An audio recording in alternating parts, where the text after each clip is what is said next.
Assalamualaikum warahmatullahi wabarakatuh. Marilah kita bersyukur kepada Allah Subhanahu wa Ta'ala dengan mengucapkan Alhamdulillahirabbil alamin. Berselawat kepada Nabi Muhammad sallallahu alaihi wasallam dengan mengucapkan Allahumma sholli ala sayyidina Muhammad wa ala ali sayyidina Muhammad. Semoga kalian semuanya dilindungi oleh Allah Subhanahu wa Ta'ala. Adapun kisah-kisah Asmaul Husna adalah sebagai berikut. Kisah Anas bin Malik Al-Ansyari, si pembantu kecil Rasulullah Sallallahu Alaihi Wasallam.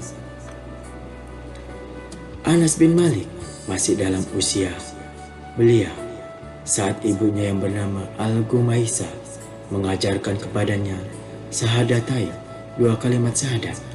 Al-Gumaisah mengisi hati Anas untuk mencintai sang Nabi pembawa ajaran Islam yang bernama Muhammad bin Abdillah alaihi abdolus sholati wa azka salam. Anas pun langsung tertarik untuk mendengarkan. Tidak mengherankan, terkadang telinga dapat membuat seseorang menjadi jatuh cinta sebelum pandangan mata menyaksikan.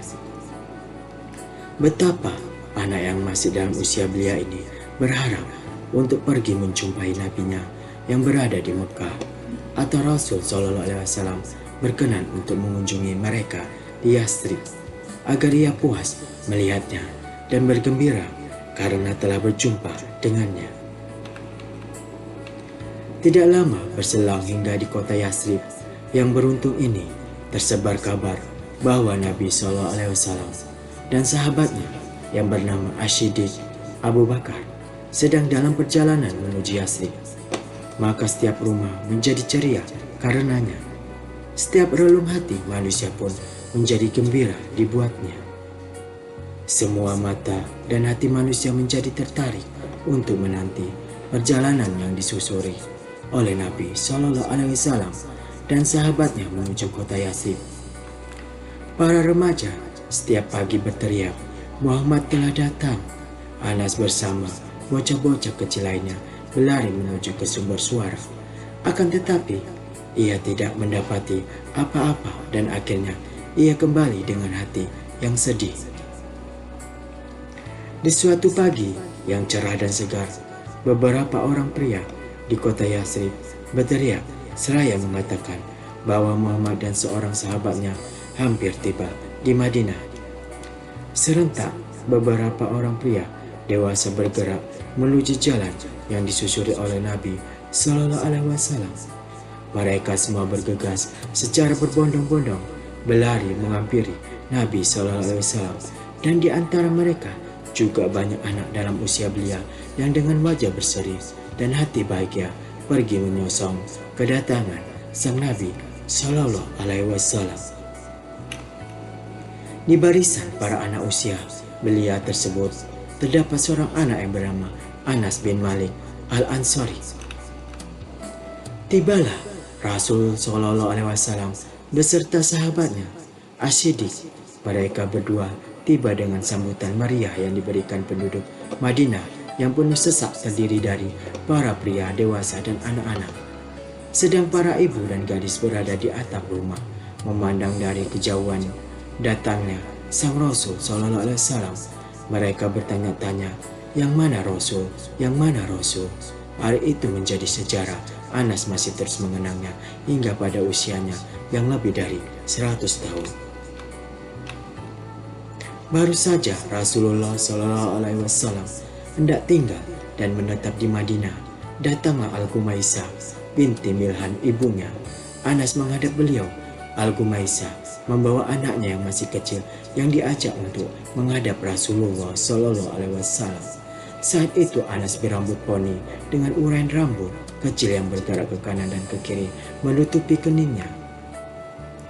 Lalu Al-Gumaisah memberi salam kepada Nabi Shallallahu Alaihi Wasallam seraya berkata, Ya Rasulullah, tidak ada seorang pria dan wanita pun dari suku Ansor yang menghadapmu kecuali mereka memberikan hadiah kepadamu. Aku tidak memiliki apa-apa untuk dijadikan hadiah selain anak ini saja. Ambillah ia dan jadikanlah ia pembantu sesuka hatimu.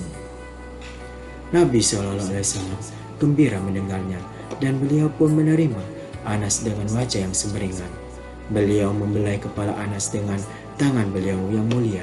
Beliau juga membelai rambut poni Anas dengan jari beliau yang lembut. Akhirnya Rasul SAW menerima Anas menjadi anggota keluarganya.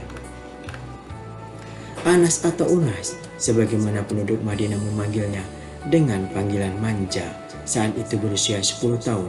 Saat ia mulai bahagia dapat membantu Nabi SAW, ia terus tinggal dalam asuhan Nabi SAW hingga beliau dipanggil oleh Allah Subhanahu wa Ta'ala. Anas mendampingi Nabi SAW selama 10 tahun, di mana ia mendapatkan petunjuk langsung dari Nabi SAW untuk mensucikan diri. Ia juga menerima seluruh hadis Rasulullah SAW sehingga memenuhi ruang dadanya. Anas juga mengetahui kondisi, cerita, rahasia dan kebiasaan terpuji beliau yang jarang diketahui oleh orang lain. Anas dalam pergaulan dengan Nabi SAW mendapatkan apa yang tidak dapat oleh seorang anak dari ayahnya. Ia juga menemukan dari keagungan sifat Rasul yang membuat seluruh dunia merasa iri kepadanya. Mari kita persilahkan Anas untuk bercerita tentang beberapa kisah menarik dari pergaulannya dengan Rasul SAW yang ia dapatkan dalam asuhan beliau. Ia amat mengetahui hal ini dan untuk menceritakannya ia amat berkompeten. Anas bin Malik berkata, Rasulullah SAW adalah manusia yang paling baik akhlaknya. Beliau adalah manusia yang paling lapang dada dan beliau adalah manusia yang paling penyayang. Beliau pernah menyuruhku untuk membeli sesuatu dan aku pun keluar untuk membelinya. Di tengah jalan, aku berniat untuk bermain bersama para anak-anak di pasar dan aku tidak melakukan apa yang diperintahkan oleh Rasul kepadaku. Saat aku sudah bertemu dengan anak-anak tadi, aku merasakan ada seorang pria yang berdiri di belakangku dan ia menarik bajuku. Aku menoleh ke belakang, ternyata ia adalah Rasulullah SAW. Beliau tersenyum seraya berujar, "Wahai Unas, apakah kau sudah melakukan apa yang aku suruh?" Aku menjadi grogi dan berkata, "Baik, aku akan melakukannya sekarang, ya Rasulullah." Demi Allah, aku sudah membantu beliau 10 tahun lamanya. Namun atas apa yang aku lakukan sepanjang itu beliau tidak pernah berkata, "Mengapa kau lakukan ini?" Dan beliau tidak pernah berkata, "Atas apa yang tidak aku kerjakan, mengapa kau tidak mengerjakannya?" Rasulullah SAW jika memanggil Anas, maka beliau memanggilnya dengan panggilan manja dan kasih sayang. Terkadang beliau memanggilnya dengan Unais, kadangkala beliau memanggilnya dengan anakku. Seringkali Rasulullah memberikan nasihat dan wejangan yang memenuhi relung hati dan sanubari Anas. Salah satunya adalah nasihat beliau kepada Anas, "Anakku, bila kau mampu berada di pagi dan sore hari tanpa ada dengki di hatimu pada siapapun, maka lakukanlah. Anakku, yang demikian adalah termasuk sunahku. Barang siapa yang menghidupkan sunahku, maka ia telah mencintaiku. Barang siapa yang mencintaiku, maka ia akan berada di surga bersamaku. Anakku, jika kau masuk ke dalam rumah, ucapkanlah salam, karena itu akan membawa keberkahan bagimu dan juga bagi penghuni rumahmu." Setelah Rasulullah SAW wafat, Anas bin Malik masih hidup lebih dari 80 tahun lamanya. Sepanjang itu ia mengisi ruang hatinya dengan ilmu dari Sallallahu Alaihi Wasallam dan ia mencoba mengasah otaknya dengan fikih yang diajarkan oleh Nabi Sallallahu Alaihi Wasallam. Dalam masa yang sepanjang itu, Anas telah banyak menghidupkan hati para sahabat dan tabi'in dengan petunjuk dan ajaran Nabi Sallallahu Alaihi Wasallam. Ia juga sering memberitahukan kepada orang lain sabda dan kebiasaan Rasulullah Sallallahu Alaihi Wasallam. Dalam usia panjang yang dimilikinya ini, Anas menjadi referensi bagi kaum muslimin. Saat itu, mereka akan mengadukan permasalahan kepadanya. Setiap kali mereka merasakan kesulitan, setiap kali merasa bingung memutuskan suatu persoalan, hukum mereka datang kepada Anas dan percaya atas apa yang putuskan. Salah satunya adalah sebagian orang yang memperdebatkan masalah agama tentang kebenaran adanya telaga Nabi SAW di hari kiamat. Mereka bertanya kepada Anas tentang hal tersebut. Anas berujar, "Aku tidak pernah menduga bahwa aku akan hidup untuk melihat orang-orang sepertimu yang memperdebatkan masalah telaga Rasul. Telah banyak wanita-wanita tua sebelumku, di mana setiap kali ia melakukan sholat pasti ia berdoa kepada Allah agar diberikan air minum dari telaga Nabi Muhammad SAW." Anas masih terus hidup dengan kenangan indah bersama Rasulullah SAW. Sepanjang umurnya, ia amat bahagia di hari saat ia berjumpa dengan beliau. Begitu terguncang saat berpisah, ia seringkali mengulangi pembicaraan tentang hal tersebut. Anas begitu keras untuk berusaha mencontoh Rasulullah SAW dalam perbuatan dan ucapan. Ia menyukai apa yang disukai Nabi SAW dan membenci apa yang beliau benci.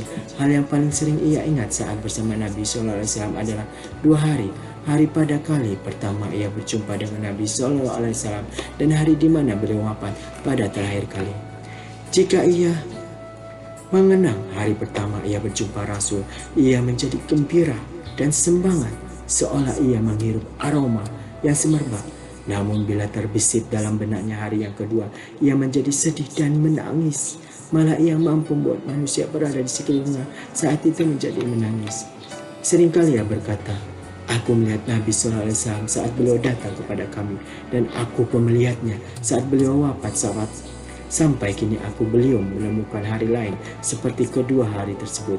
Pada hari beliau datang ke Madinah, beliau mampu menerangi semuanya, dan pada hari ia hampir langkah menuju sisi Tuhannya, maka seolah semuanya menjadi gelap. Kali terakhir aku melihat beliau adalah hari Senin. Di saat tirai kamar beliau dibuka, aku melihat wajah beliau seolah lembaran kertas. Saat itu semua orang berdiri di belakang. Abu Bakar seraya memandang ke arah beliau. Hampir saja mereka tak kuasa menahan diri. Lalu Abu Bakar memberi isyarat kepada mereka untuk tenang. Lalu wafat Rasulullah SAW di penghujung hari itu. Kami belum pernah melihat pemandangan yang lebih menakjubkan hati kami melebihi wajah beliau saat kami mengubur jas beliau dengan tanah. Rasulullah SAW sering kali mendoakan Anas bin Malik. Salah satu doa beliau untuknya adalah, "Allahumma uzuku malan wa waladan wa barik lahu." Ya Allah, berikanlah ia harta dan keturunan dan berkahilah hidupnya. Allah mengabulkan doa nabinya dan Anas menjadi orang dari suku Ansyar yang paling banyak hartanya. Ia memiliki keturunan yang amat banyak sehingga bila ia melihat anak serta cucunya maka jumlahnya melebihi 100 orang. Allah Subhanahu wa taala memberikan keberkahan pada umurnya sehingga ia hidup abad lamanya ditambah 3 tahun lagi. Anas radhiyallahu anhu senantiasa berharap syafaat Nabi sallallahu alaihi wasallam untuk dirinya pada hari kiamat. Seringkali ia berucap, "Aku berharap dapat berjumpa dengan Rasulullah sallallahu alaihi wasallam pada hari kiamat, sehingga aku dapat berkata kepada beliau, 'Ya Rasulullah, inilah pembantu kecilmu Unais.'" Ketika Anas mulai jatuh sakit menjelang kematiannya, ia berujar kepada keluarganya, "Talkinkan aku kalimat la ilaha illallah Muhammadar Rasulullah." Ia terus mengucapkan kalimat tadi hingga ia mati. Ia berwasiat kepada keluarganya tentang sebuah tongkat kecil milik Rasulullah SAW agar tongkat tersebut dikuburkan bersamanya.